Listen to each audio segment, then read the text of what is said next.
The tradition of writing letters to Santa dates back to the 1800s. Typically, when you write a letter to Santa, you don't expect a response. After all, he's busy getting ready to deliver toys to children all over the world. But a man in Grand Forks is helping him out this year.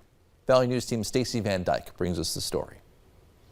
On Darwin Drive in Grand Forks sits a light display that aims to be the best in town. My goal this year was to have a light bulb for every person in Grand Forks, and that's 58,000. So I've already surpassed that.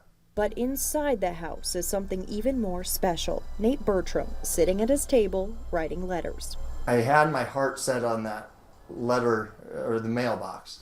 And so I dug and dug to find something. As part of his display, he added a Santa mailbox, a place where children can drop in letters to Santa, and in this case, they get a response.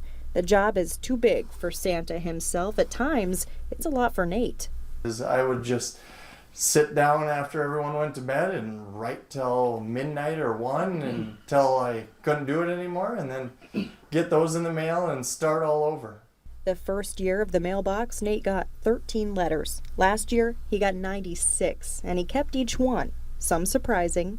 It was shoveling one day, and I had a lady probably in her mid-50s come up and ask if she would, or if she wrote a letter, if she'd get a response. And I said, well, absolutely. I said, all you need to do is believe.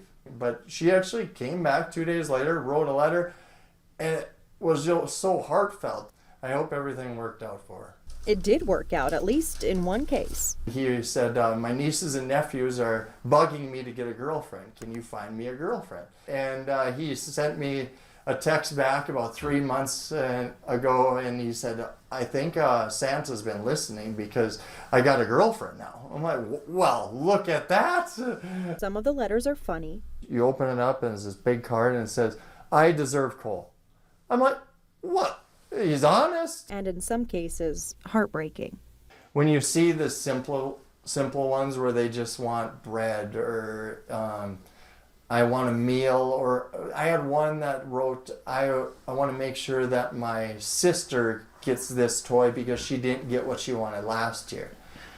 Is those kind of pull at you. And in those cases, this Santa's helper doesn't just sit back. I just drop a gift anonymously, and hopefully it makes our Christmas.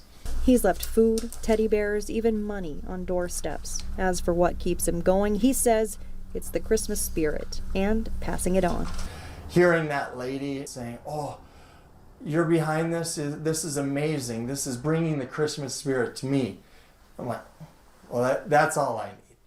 In Grand Forks with photographer Davis Wynn, I'm Stacy Van Dyke, Valley News Live. This Sunday, the house at 1103 Darwin Drive will host an event where you can meet Santa. There's also a letter writing station and cookies. The light display officially kicks off tonight. That runs through January 10th from 5:30 to 11, give or take, each night. It is a big night tonight for hockey. Devon's Emmett High